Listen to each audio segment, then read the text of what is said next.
Alléluia. Alléluia. Est-ce qu'on est ensemble ce soir encore? Est-ce qu'on est ensemble?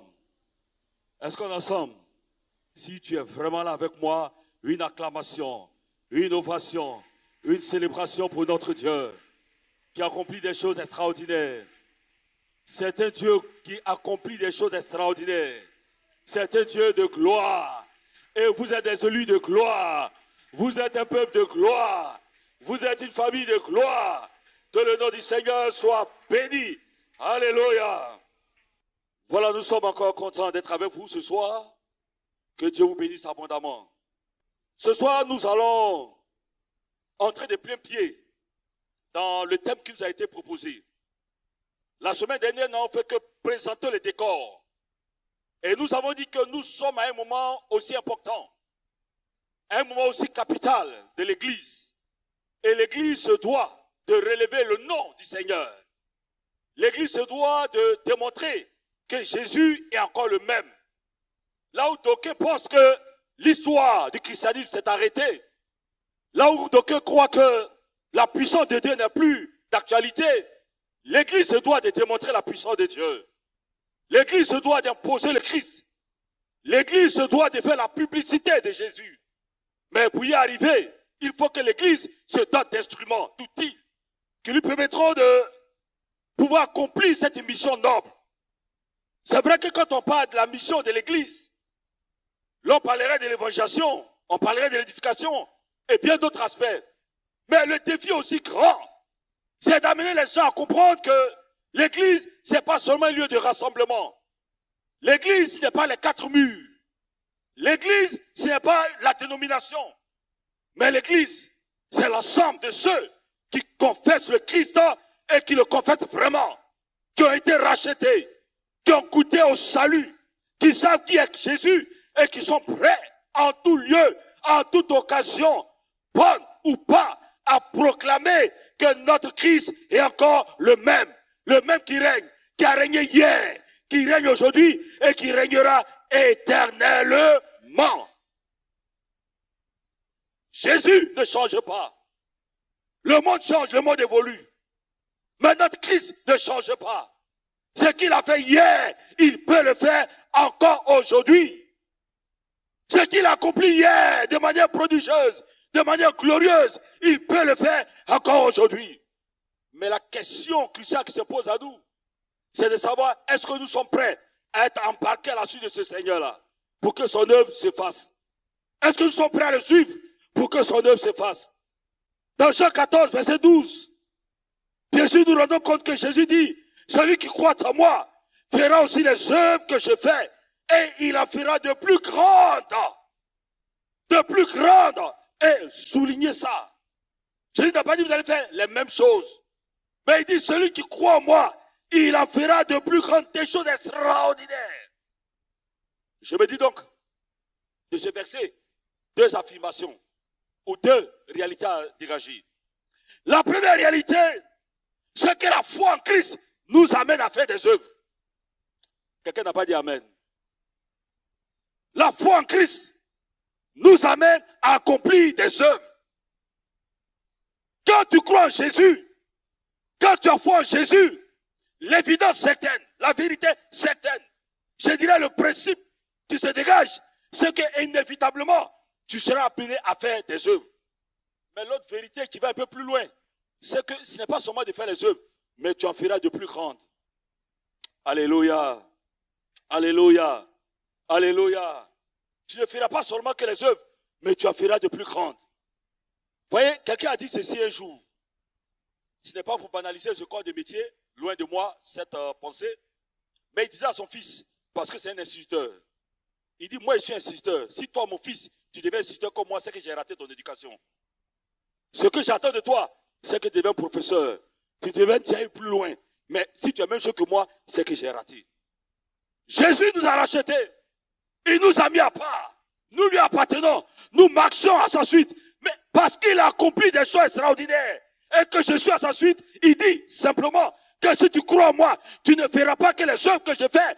Mais il faut que tu fasses ce qui est plus grand que moi. Parce que tu es appelé à faire perdurer dans le temps. Tu as appelé à faire démontrer dans le temps. Tu as appelé, je dirais, à démontrer. Jésus, il a eu un ministère en étant relatif. 3 ans. C'est pas beaucoup. Il a fait un peu. Je dirais même si nous sommes directeurs d'un schéma mathématique, il n'a fait que poser les bases d'une démonstration. Mais toi, tu as appelé à aller un peu plus loin. Parce que tu connais la démonstration. Alléluia. C'est pourquoi en tant que chrétien, ne nous limitons pas au minimum. Ne nous limitons pas à ce qui est apparent. Mais cherchons le loin avec le Seigneur. Et seuls ceux, écoutez bien, seuls ceux qui osent et qui veulent aller loin, ceux-là seront appelés à accomplir des choses extraordinaires. Amen. Amen.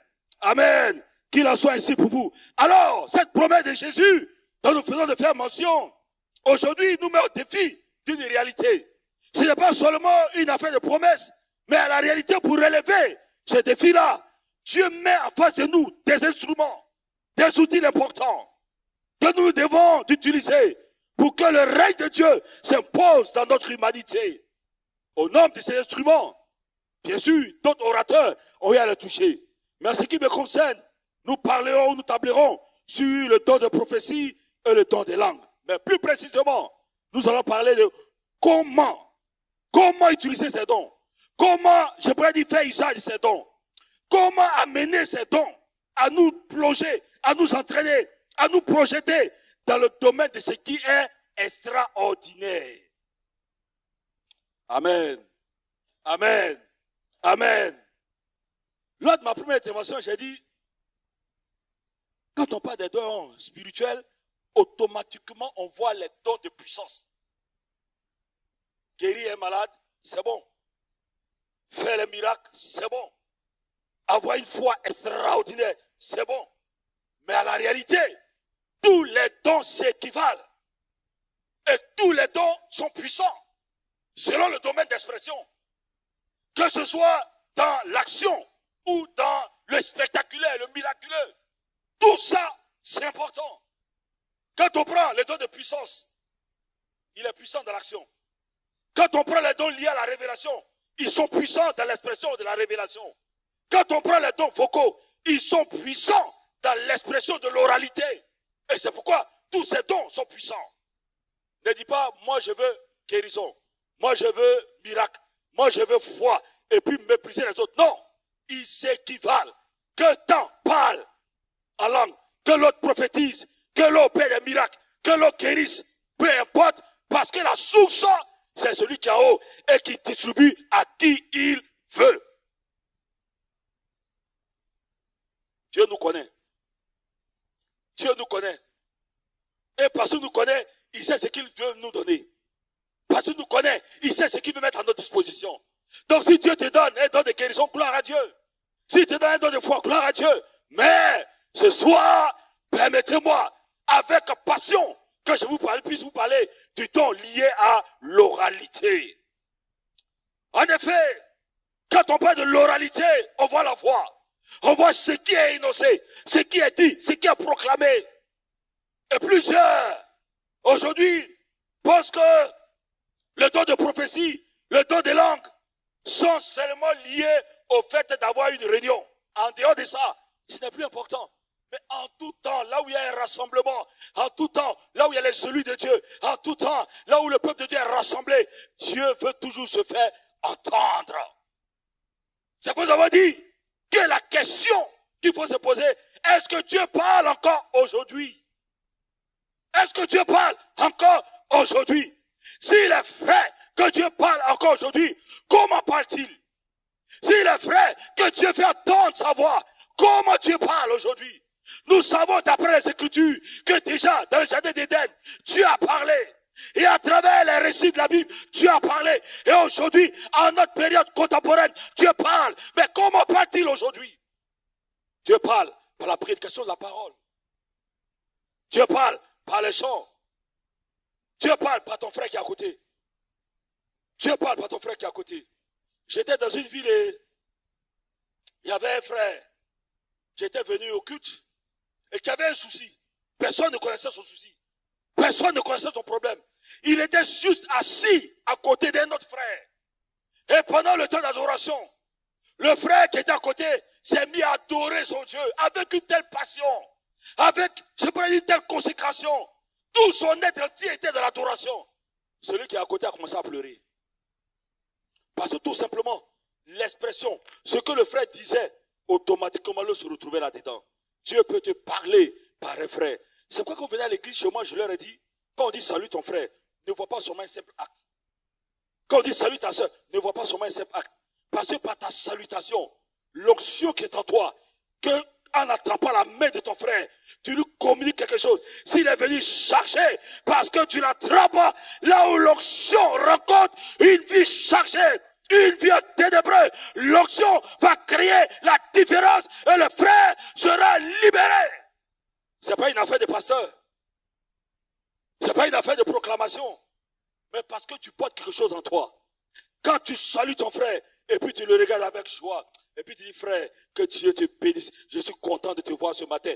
La joie que tu dégages, la liberté que tu dégages, la paix que tu dégages. Si ce cœur était chargé de tristesse, la tristesse disparaît. Si ce cœur est enchaîné, la liberté apparaît. Si ce cœur croupissait sous un joug, le joug disparaît. Parce que tout simplement, ce que tu as en toi dégage quelque chose. C'est une question de croisement. La veuve de Naïn avait perdu son seul fils. Mais le cortège dans lequel elle se trouvait, quand ce cortège a rencontré le cortège venant en sens extérieur, en sens inverse, le cortège de Jésus, la fille a rencontré la mort, le miracle s'est produit. Ce soir, que la vie te rencontre. Ce soir, que l'extraordinaire te rencontre. Ce soir, que le miraculeux te rencontre. Ce soir, que le ciel te rencontre. Quelqu'un dit de la parole de Dieu, déchire le ciel. Oui, Dieu peut déchirer le ciel et descendre pour toi. C'est une question de croisement. C'est une question de rencontre. Il y a des lieux quand tu vas, que tu rencontres, tu en sors restauré. Tu en sors libéré. Tu en sors comme, je peux dire, marqué. Tu es venu ici. Tu es venu à ce programme. Laisse Dieu te rencontrer. Alléluia. Laisse Dieu te rencontrer. Alléluia. Est-ce que vous permettez qu'il puisse marquer une pause et demander que tu ailles vers ton frère? Salue-le. Ne lui tends pas seulement la main, mais accompagne cela d'une parole. Salue-le et laisse l'onction qui est en toi faire quelque chose dans la vie de ton frère. Salue-le avec une parole de grâce, une parole de faveur, une parole excellente. Ce qui est glorieux, ce qui est merveilleux. Communique cela à ton frère, à ta soeur. Alléluia. Jésus est encore le même. Jésus est encore le même. Jésus est encore le même. Jésus est encore le même. Jésus est encore le même. Jésus est encore le même. Jésus est encore le même. Il ne change pas. Ce soir, nous allons appuyer sur le texte de 1 Corinthiens 14. 1 Corinthiens 14 à partir du verset 1. Verset 1 jusqu'au verset 5 et les versets 24 à 25. 1 Corinthiens 14, verset 1 à 5. Il a dit, recherchez la charité et aspirez aussi au don spirituel, mais surtout à celui de prophétie. En effet, celui qui parle en langue ne parle pas aux hommes, mais à Dieu, car personne ne le comprend.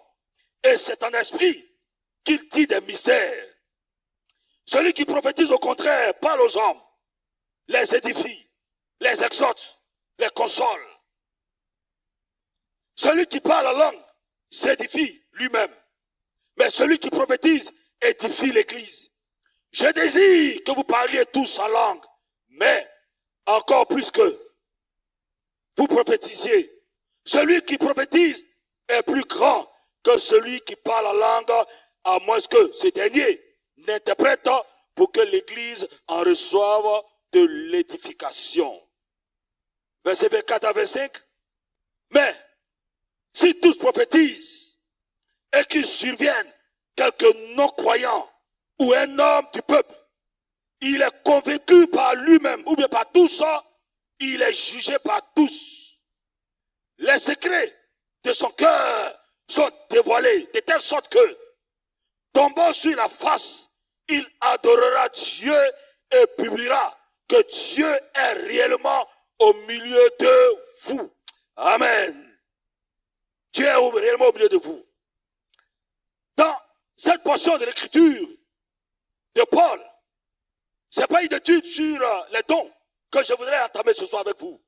Mais la thématique qui m'a été donnée, c'est comment arriver à utiliser ces dons pour accomplir des choses extraordinaires. Dans ce texte, Paul relève deux choses concernant le don de prophétie et le don des langues. Les deux, je pourrais dire, ont un point commun, c'est l'édification. L'un est personnel, le don des langues. L'autre est pour les autres, donc l'assemblée, à savoir la prophétie. C'est-à-dire donc, que ce soit le don des langues, comme le don de prophétie, il y a un but qui apparaît commun. Et ce but-là, c'est l'édification. Édifier, c'est quoi? L'édification, on pourrait parler de construction. On pourrait parler de bâtir. On pourrait parler d'ajouter. On pourrait parler d'amélioration. On pourrait parler de progression. On pourrait parler d'évolution. On pourrait parler de maturation. Donc, édifier, exhorter, consoler, tout ça, ce sont des verbes qui s'expriment dans un domaine d'action visant au bien-être de celui qui reçoit. Celui qui parle la langue, il le fait pour lui. Mais celui qui prophétise, il le fait pour les autres. Bien-aimés frères et sœurs, les dons des langues sont importants. Les dons des langues sont importants. Vous ne pouvez pas imaginer quand nous sommes dans l'église et qu'il y a un don des langues qui est libéré. Si vraiment ce don des langues, je dis bien si vraiment, parce que il y a don des langues, il y a don des langues. Et moi j'en ai vu. Mais que ce qui est vrai, authentique, provenant de Dieu, que c'est libéré, c'est vrai que l'interprétation va suivre. Mais au moment où celui qui manifeste le don libère cela, il y a eu telle onction qui est dégagée dans la salle. Il y a eu telle présence, il y a eu telle puissance dans ce qu'il dit. On dit, waouh, même si tu n'as pas compris, mais la puissance qui accompagne ce qui est dit, fait que déjà, le cœur est comme préparé pour recevoir le message. Et puis l'interprétation suit. Par contre, ou je dirais en plus, le don de prophétie, quand il est libéré directement, il y a une telle puissance qui accompagne. Et on dit, ah, mais tu as parlé. Les frères et les sœurs, la puissance de l'oralité, c'est la finalité que le don vise. Et cette finalité, c'est ton bien-être. Cette finalité, c'est ton édification. Cette finalité, c'est ta construction. Cette finalité, c'est ta maturité. Cette finalité, c'est le fait d'être assis en Christ. Cette finalité, c'est le fruit que cela va produire. Cette finalité, c'est l'équipement que cela te donne. Cette finalité, c'est le travail qui va se faire en toi. Paul dit les langues. Les langues sont importantes. Mais bien plus, la prophétie. Parce que tout simplement, nous sommes dans un cadre d'ensemble. Les frères et les sœurs, aujourd'hui encore, nous avons besoin des dons liés à l'oralité. Et mon intention, le but que je veux, c'est de nous amener ensemble à soupirer, à rechercher, à aspirer, à vouloir désirer cela. À désirer cela. Oh, il n'y a rien de tel de savoir que tu peux être la bouche de Dieu. Il n'y a rien de tel. Je ne dis pas de fabriquer les prophéties. Ce n'est pas de ça qu'il s'agit. Parce qu'il y a d'autres qui ont fabriqué. Et ça, on en a vu. Ici à Abidjan même. On en a vu.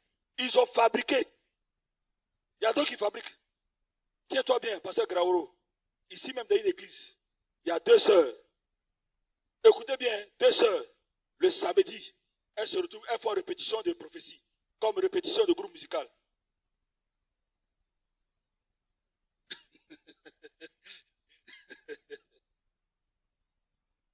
C'est-à-dire, elles se retrouvent, les deux. Et puis l'autre dit, quand je vais dire ça, voilà ce que toi tu dois dire. Donc elles préparent leur schéma. Et puis dimanche, elles viennent à l'église.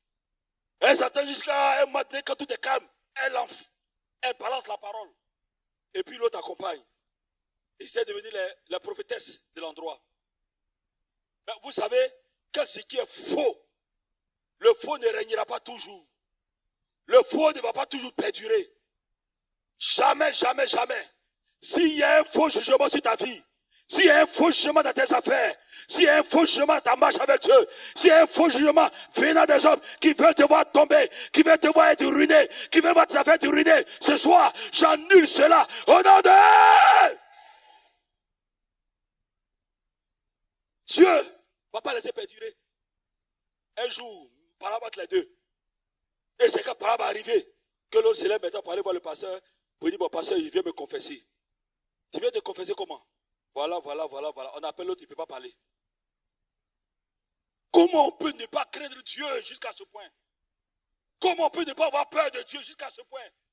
Aller faire répétition de prophétie comme groupe musical qui fait répétition des chants pour édifier son peuple. On est où là? On est où là? Mais quand Dieu est sur son trône, peu importe la durée de ce faux, tôt ou tard, le faux sera démasqué. Tôt ou tard, ce faux sera mis à nu. Tôt ou tard, le faux sera démasqué.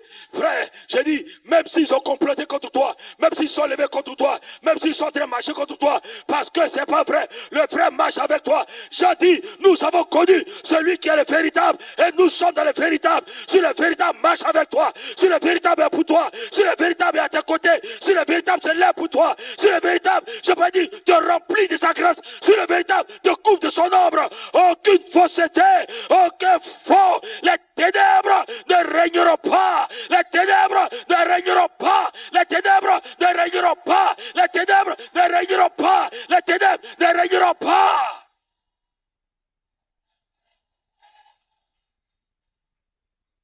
Le faux ne va pas régner. Et le faux ne va pas toujours triompher. Alors, soyons dans le vrai et donnons la vraie parole de Dieu. Proclamons la vraie parole de Dieu. Proclamons la vraie parole de Dieu. Alors comment parvenir donc à manifester ces dons pour avoir des résultats vrais? C'est d'être vrai soi-même d'abord. C'est d'être vrai. C'est d'être vrai. Parce qu'on est faux. Le fruit qu'on va donner sera faux. Le fruit qu'on va produire sera faux. Quand tu es faux, tu peux faire semblant. Tu peux faire quelque chose d'apparent. Mais c'est juste l'apparence. L'apparence n'est pas le vrai. Quand on est faux, on peut parler, mais tôt ou tard, tes œuvres seront mises en évidence. Soyons vrais soi-même. Donc, comment faire? Comment utiliser ces dons pour avoir des résultats? C'est d'abord soi-même, être vrai. Et le premier point, c'est l'exigence liée à la sainteté. L'exigence liée à la sainteté. Je veux manifester ces dons de l'oralité. Alors, il faut que j'ai une vie de sainteté. Que j'aspire à une vie de sainteté. Malheureusement, frères et sœurs, le cœur est souvent déchiré quand on voit ce qu'ils font. La Bible dit, dans le livre de Romains, que ce qu'ils font est honteux. On parle la langue.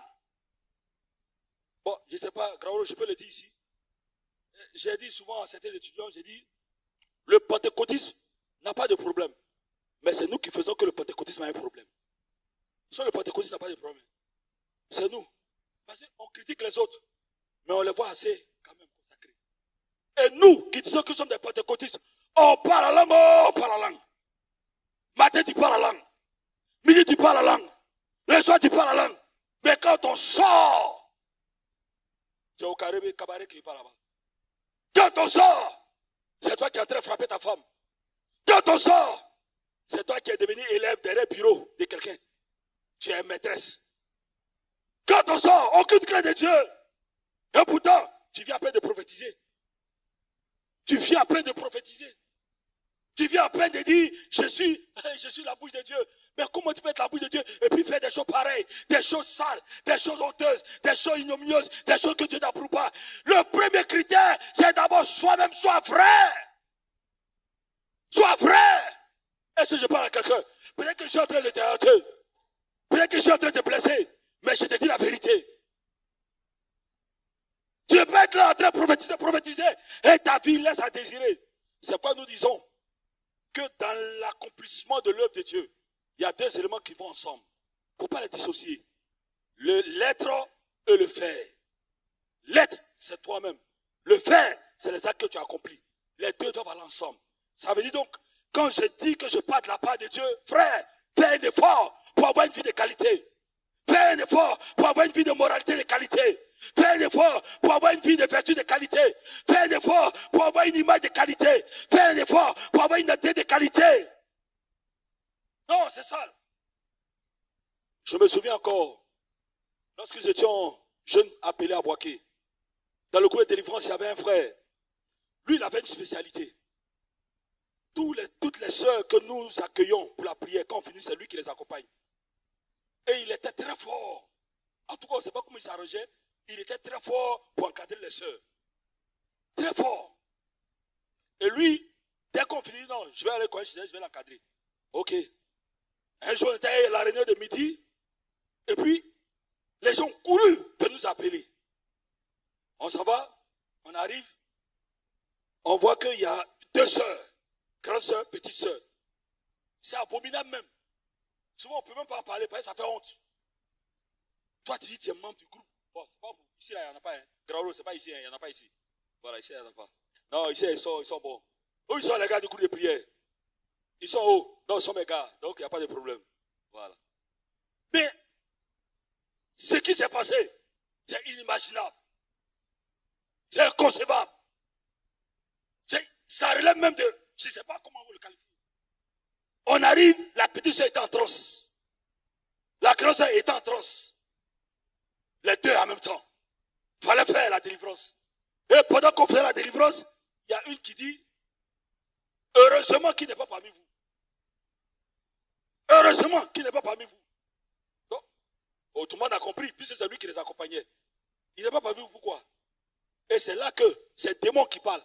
C'est même pas les filles, démons, puisqu'elles sont en transe. Et le démon dit, moi là, je garde ma femme. L'autre aussi dit, je garde ma femme. Il est venu, il a fait ses petits avec moi, et puis il a fait ma femme. Donc, mon ami, démon et moi, on s'est associés, et puis on a mis blocus. C'est pas nous sommes en transe. Et là, il était venu, il veut sortir à la grande soeur, il veut sortir à la petite soeur. Oh, les deux sont possédés. Donc, les démons, vous voyez, même dans le mal, démon fait association. Démon fait association. Donc, les deux sont associés, et ils ont fait blocus pour empêcher qu'il fasse ce qu'il voulait faire. Et quand il a vu ça, et plus grave, ils l'ont sifflé. Et quand ils l'ont sifflé, il a fui. Donc, c'est pourquoi on est revenu, ils ont dit, heureusement qu'il n'est pas parmi vous. Et, bon, c'est le démon qui a parlé, pas être démon aussi souvent. Il faut être prudent. Donc, on est parti. Quand on est arrivé, on a cherché à le voir, on dit, frère, qu'est-ce qui s'est passé? Il n'a pas parlé. Et comme il savait qu'il y aurait un retour, qu'on allait informer le superviseur, notre formateur de l'époque, quand il a pris sa route là, il n'est plus jamais revenu jusqu'aujourd'hui, je vous parle. Il a quitté l'église, il a continué sa route et il est parti. Et plus tard, on a entendu, on n'a pas vu, mais on a entendu.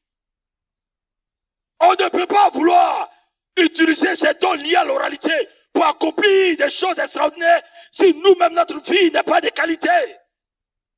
Frères et sœurs de El Kabod, frères et sœurs élus de Dieu, frères et sœurs, je pourrais dire des hommes mis à part, que vos vies soient de qualité, que vos maisons soient de qualité, que votre engagement soit de qualité, aspirez à la sainteté, que ce qui est louable, ce qui est parfait, ce qui est agréable, puisse faire l'objet de vos pensées. Et lorsque vous allez utiliser ces dons, Dieu sera au rendez-vous. Alléluia. Alléluia. Est-ce que quelqu'un comprend ça ce soir? Quelqu'un comprend ça ce soir? Il faut absolument que nos vies d'abord remplissent ça. C'est un critère indispensable. On ne peut pas dire, je vais prophétiser. On doit prophétiser à l'église tous les dimanches. Goro, goro, goro. Puis on sent, hé, le frère, hé. Il y a un problème. Il y a un problème. Amen ou amen pas? Que nos vies honorent Dieu. Que nos vies honorent Dieu. Que nos vies honorent Dieu. Deuxièmement, comment faire pour que les dons, que ce soit les dons de langue, les dons de prophétie, puissent nous permettre d'accomplir des œuvres extraordinaires? L'objectif, qu'est-ce que tu poursuis comme objectif dans l'exercice de ces dons? Qu'est-ce que tu poursuis? Qu'est-ce que tu poursuis? Qu'est-ce que tu poursuis? Je vous avais parlé la semaine dernière de l'adjoint, le deuxième responsable du groupe de prière. Et je vous ai dit que ce frère, Dieu l'utilisait bien aussi. Mais il est arrivé un moment Dieu l'a quitté. Il est arrivé un moment où Dieu l'a quitté.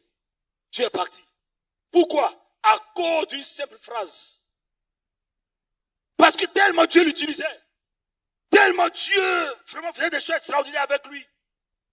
Le pasteur avait programmé un responsable. Il est nouveau. C'était son premier coup d'essai. Et on était dehors. On venait, mais on avait pris quand même un peu de retard à cause d'une mission qu'on avait accomplie. Et puis, depuis dehors, il a entendu la voix. Il dit, oh, avec tous les bons gars qui sont là, c'est lui qu'on a programmé. Il a tué Réunion. Ça, c'est quoi ça? Il fait n'importe quoi là-bas. Toi, tu es dehors, tu n'es même pas rentré. Tu ne sais même pas pourquoi le pasteur l'a programmé. Mais lui, il est là-bas déjà, il a commencé à fustiger les dirigeants. Quand il est rentré, il est allé s'asseoir quelque part, et puis il est là, oh, c'est mort, c'est mort. Comment je vais monter? Non, c'est fini. Effectivement, on ne sait pas le dirigeant qu'est-ce qui s'est passé. Il a puis dit, je demande au frère, le restant du groupe de délivrance, viens, tu vas nous aider un peu. Quand il est venu, il a pris le micro, c'est gâté dans la salle. L'onction qui a été versée, l'onction qui a coulé, les possessions, c'est pas possible. C'est-à-dire comme si Dieu était en train de lui dire, tu n'as pas encore vu. C'est ce qui s'est passé là. Vraiment, c'était glorieux. Mais quand on est quitté là, on est reparti. Depuis lors, même mort, des morts qui viennent, il ne peut plus chasser ça. L'onction est partie. Et ça vient rester fade, comme ça. Jusqu'à ce qu'à un moment donné, sa foi a commencé à sombrer. Puis, Pasteur Graouro, il a commencé à apprendre la chose. L'onction n'est plus là. Il a quitté l'église. Et à l'heure où je vous parle, un 24 décembre, on nous appelle pour dire qu'il est parti. Qu'est-ce qui est ta motivation? Qu'est-ce qui est ta motivation? Frère, sœur, regardez quand j'ai été d'utiliser ce livre. Depuis le premier jour, quand j'ai pris le test de base, mon test de base, je me suis rendu compte que entre le chapitre 12 et le chapitre 14, chapitre 12, Paul fait une présentation générale des dons spirituels. Au chapitre 14, il retire deux, à savoir le don de prophétie et le don de langue. Mais entre le chapitre 12 et le chapitre 14, il y a ce qu'il établit comme étant un pont. Un pont pour équilibrer. Un pont pour maintenir. Un pont, je pourrais dire, pour créer l'harmonie. Et ce point-là, c'est un mot tout simple. L'amour. C'est l'amour. Qu'est-ce qui te motive? Quand tu parles, quand tu prophétises, est-ce que ton cœur est rempli d'amour? Est-ce que ton cœur est rempli d'amour? Quand je prophétise, c'est une grâce que je reçois de la part de Dieu. C'est une faveur que je reçois de la part de Dieu. Ça ne me met pas au-dessus des autres. Ça ne me met pas supérieur aux autres. Ça ne me met pas un ordre extraordinaire. Non! Mais quand je parle, quand Dieu me donne une pensée, par exemple, pour quelqu'un qui est venu, dont le cœur est abattu, dans l'expression même du don, mon cœur est rempli d'amour pour la personne pour qui je parle. Même si je ne la connais pas. Même si je ne la vois pas. Mais parce que Dieu m'a donné en disant, je ne dis pas avec un air hautain, ainsi par l'Éternel. Mais c'est toi qui es l'Éternel? C'est toi qui es l'Éternel? Non? Bon, comme ce n'est pas l'étude, je ne vais pas entrer trop dans ces détails. Ce sont des expressions qu'on utilise. Et moi, l'Éternel, je t'ai dit, toi tu n'es pas l'Éternel. Toi tu n'es pas l'Éternel. Voilà, peuple de Dieu, peuple, mon peuple, mon peuple. Toi tu n'es pas le peuple. Il y a des choses qu'il faut revoir. Bon, mais ce n'est pas l'objet de ce moment particulier. C'est un autre caractère et nous restons dans le caractère. Quand Dieu te donne la pensée, en communiquant, même si tu ne connais pas la personne, mais la manière de communiquer, de sorte à ce que celui qui t'écoute, au-delà de sa faute, au-delà de ce que la personne vit, elle sent quand même l'amour de Dieu que tu communiques. Alléluia. Alléluia. Alléluia. Vous voyez, si Dieu, je dis bien si Dieu devait regarder ce que nous sommes là, qui va être ici? Mais il nous a aimés. Tu peux savoir comment Dieu nous a aimés. Tu peux imaginer combien de fois Dieu t'a aimé. Tu peux imaginer l'amour de Dieu pour toi, qui est si profond, si puissant. Cet amour-là t'a libéré des chaînes de la sorcellerie. Lorsque les gens voulaient détruire ta vie, ils ont même dit que l'année, tu n'as pas terminé l'année. Mais combien de gens viennent, tu n'as pas mangé? C'est l'amour de Dieu. C'est l'amour de Dieu. Les gens ont dit, toi, on va finir avec toi. Mais parce que Dieu t'aime. Dieu dit, parce que tu as invoqué mon nom, je te mets au large. Dieu t'a gardé. Parce qu'il connaît mon nom. Parce qu'il connaît mon nom. Dieu va te délivrer. Parce que tu connais le nom de Dieu. Parce que tu connais le nom de Dieu. Quand tu te lèves, il se lève avec toi. Parce que tu connais le nom de Dieu. Quand tu marches, il marche avec toi. Parce que tu connais le nom de Dieu. Quand tu avances, il avance avec toi. Parce que tu connais le nom de Dieu. Dans le combat, tu n'es pas seul. Dans le combat, tu ne luttes pas seul. Il est avec toi. Il est avec toi. Il est avec toi. Il est avec toi. Et il est avec toi. L'amour de Dieu est puissant. Il prend le rejeté. Et il le rétablit, il le restaure. Il prend celui dont le cœur est blasé, il guérit ce cœur et lui donne un cœur nouveau. Il prend celui qui, je dirais même, est mis au pas. Regardez même ce lépreux, que personne ne pouvait toucher. Et Jésus fait le miracle. Jésus fait le miracle. L'amour de Dieu est puissant. L'amour de Dieu est puissant. Cet amour-là a amené à quitter le ciel et à descendre pour vivre comme nous sommes. C'est pourquoi ce récit de Ésaïe 53 est aussi puissant et fort. Bien-aimés frères, quand tu veux manifester ces dons, alors que ton cœur soit rempli d'amour. Fais-le par amour. C'est pourquoi Paul, il a placé ça au chapitre 13. Et il va décrire cet amour-là. Il ne soupçonne pas. Il ne soupçonne pas. Est-ce que, comment je te vois là?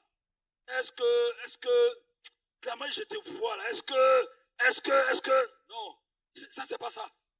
Cet amour ne soupçonne pas le mal. Il n'est pas envieux, il n'est pas orgueilleux. Cet amour-là t'amène à avoir les sentiments de Christ. Alléluia. Et parce que j'ai les sentiments de Christ, j'agis et je parle comme Dieu veut que je parle. Bien mes frères, qu'est-ce que tu as dit?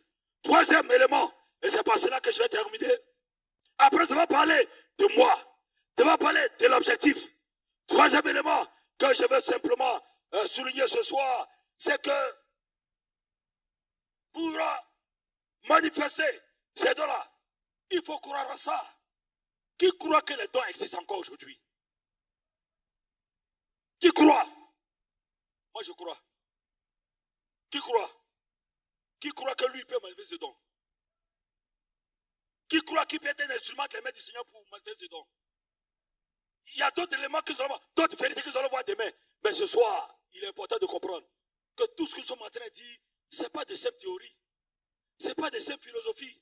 Ce n'est pas une étude exhaustive pour dire que nous sommes venus vous démontrer qu'est-ce que c'est que les dons spirituels, la classification des dons spirituels, les orientations. Non. Mais nous sommes dans un contexte. Et ce contexte doit nous amener à comprendre que moi, je peux le manifester, toi, tu peux le manifester. Alléluia. Alléluia. Que tu sois grand, que tu sois petit, tu peux manifester. Que tu aies été à l'école ou pas à l'école, tu peux le manifester. Les dons sont là pour nous. Pourquoi? Parce que le peuple de Dieu est là. Les dons sont là pour nous. Parce que le peuple de Dieu est là. Et nous avons dit, lors de notre première intervention, que quand on se réunit et qu'il y a un inconverti ou bien quelqu'un qui est dans la salle, quand un don donne, quand un don sort, celui qui est là, il tomberait, il va adorer Dieu. Parce qu'il va dire, Dieu est au milieu de vous. C'est pourquoi quand on se retrouve, permettez à Dieu, s'il vous plaît, de parler. Permettez à Dieu de parler. Mais pour que Dieu parle, il faut qu'il y ait des canaux. Pour que Dieu fasse entendre sa voix, il faut qu'il y ait des hommes et des femmes qui ont soif d'être des instruments entre les mains du Seigneur. C'est comme s'il disait, Seigneur, me voici, fais de moi ce que tu veux. Ce soir, Dieu veut répondre encore ses dons. Ce soir, Dieu veut que tu sois un instrument d'expression de ce qu'il veut pour son église. Ce soir, Dieu veut, par toi, passer et faire répondre sa pleine volonté. Ce soir, Dieu veut que tu sois le prolongement de sa voix, le prolongement de son action, le prolongement de ses intentions, le prolongement de sa visitation. Sois tout simplement un canal et de comprendre que les dons existent et que toi, Dieu conçut toi pour que ces dons s'expriment pleinement. Alléluia. Dans une assemblée, il y avait une situation qui prévalait. Et puis, nous ne savons pas. Ça, on ne peut pas savoir. Parce que ce n'est pas l'espionnage. Et il s'est trouvé que pendant d'adoration, une prophétie sort. Il y avait une personne qui était venue, qui avait tellement de problèmes. Elle s'est dit, je viens pour la dernière fois adorer Dieu. Et puis après ça, je vais mettre un terme à mes jours. Bon, imaginez un peu, comme on est suivi de loin, je ne vais pas donner, mais vous savez un peu, allez, voilà. Donc, la personne avait résolu. Elle avait même acheté le matériel. C'est-à-dire la corde et tout ça, elle avait dit, et c'était dans son sac. Donc pour elle, elle venait d'abord adorer Dieu, confesser son péché, demander pardon à Dieu, et puis après le culte, elle partait faire sa chose. Personne ne l'a vue. C'est ce qui a résolu dans son cœur. Personne n'était avec elle quand elle pensait comme ça. Mais quand elle est arrivée, même dans le sac, dans l'église, la chose était là. La chose était là. Mais personne ne savait. Mais pendant le temps d'adoration, pap, il y a un bruit qui est sorti. Mon fils, je te connais. Je sais ce que tu vis. Je sais ce que tu traverses. Je sais que tu es à bout de force. Et qu'aujourd'hui même, tu as décidé de mettre un terme à ta vie. Moi, Dieu, je te connais. Et je dis, ce n'est pas la bonne solution que tu as choisie. Ce n'est pas le meilleur moyen que tu as choisi. Renonce à ce projet. Fais-moi confiance. Renonce à ce projet. Fais-moi confiance. Viens déposer ce que tu as préparé. Viens déposer ce que tu as. Et tu verras si je ne te visiterai pas les jours qui vont venir. Essuie tes larmes. Mon fils, essuie tes larmes. Ça a sonné une première fois. Il n'a pas réagi. Parce qu'il s'est dit, oh. Il y a une autre sœur qui a pris encore la parole. Tu te poses la question de savoir si c'est toi. C'est bien toi. Pourtant, la sœur n'est pas à côté. Hein? Tu te poses la question. Mais c'est bien toi. Renonce à ce projet. Apporte ce que tu as préparé. Parce que moi, je suis encore un Dieu plein d'amour et je suis prêt à intervenir à ta faveur. Il est resté encore de marbre. Et comme Dieu voulait vraiment le sauver, cette fois-ci, c'est une ado de l'école dimanche.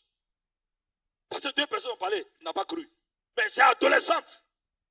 Parce qu'avant ça, il y avait eu un moment de baptême dans le Saint-Esprit au niveau de l'école dimanche. Et puis cette ado-là, elle avait été baptisée Saint-Esprit. Et ce jour-là, elle était venue faire le culte comme ça.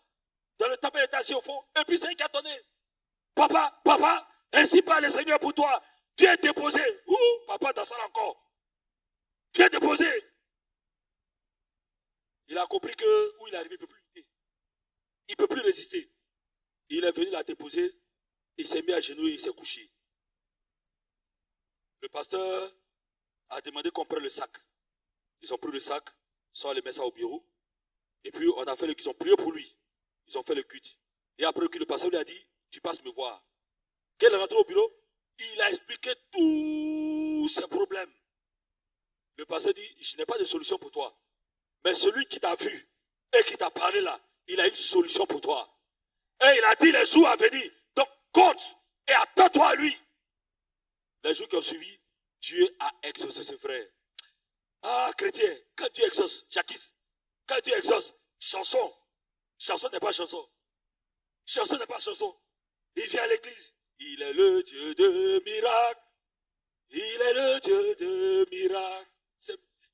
Il sauve Daniel. C'est maintenant, il sait que Dieu sauve. Pourtant, lui, Dieu parlait. Dieu l'a sauvé. Mais il ne comprenait pas. Frère, il est le Dieu de miracles. Il est le Dieu de grâce. Il est le Dieu de visitation. Il est le Dieu des grandes choses. Il est le Dieu des défis. Il te connaît, il me connaît. Et sa parole va tout retentir. Parce que Dieu a des projets merveilleux, glorieux pour son peuple. C'est un Dieu qui sera toujours au rendez-vous de ton histoire. Il ne sera jamais en retard. Il ne sera jamais en retard. Personne ne pourra l'arrêter. Il sera toujours au rendez-vous de ton histoire. Il sera toujours là quand tu auras besoin de lui. Il sera toujours là quand tu vas l'invoquer. Il a dit au psalmiste, où irai-je? Lorsque le psalmiste a compris qu'il ne peut échapper, je prends au regard de Dieu. Le psalmiste dit, où irai-je sans que tu ne me vois? Quand je prends l'envol de l'aigle, des oiseaux dans le ciel, tu es là-bas. Je vais dans les eaux, tu es là. Partout je vais, tu es là. À gauche, à droite, tu es là. Bien-aimé ce soir, c'est ce Dieu-là qui est toujours présent et qui voit et qui sait. C'est ce Dieu-là qui continuera encore à te parler et à faire de toi un instrument d'expression de sa pleine gloire. Que Dieu nous bénisse ce soir. Que Dieu nous bénisse ce soir. Que Dieu te bénisse ce soir. Que Dieu te bénisse ce soir. Que Dieu te bénisse ce soir. Je libère la grâce. Je libère la faveur. Je libère l'onction. Je libère la grâce. La visitation de Dieu. Le toucher de Dieu. Merci d'avoir été avec nous aujourd'hui. Si ce message vous a encouragé et fait du bien, n'hésitez pas à le partager autour de vous. On se retrouve très bientôt pour un nouveau moment autour de la parole. Restez connectés, restez bénis.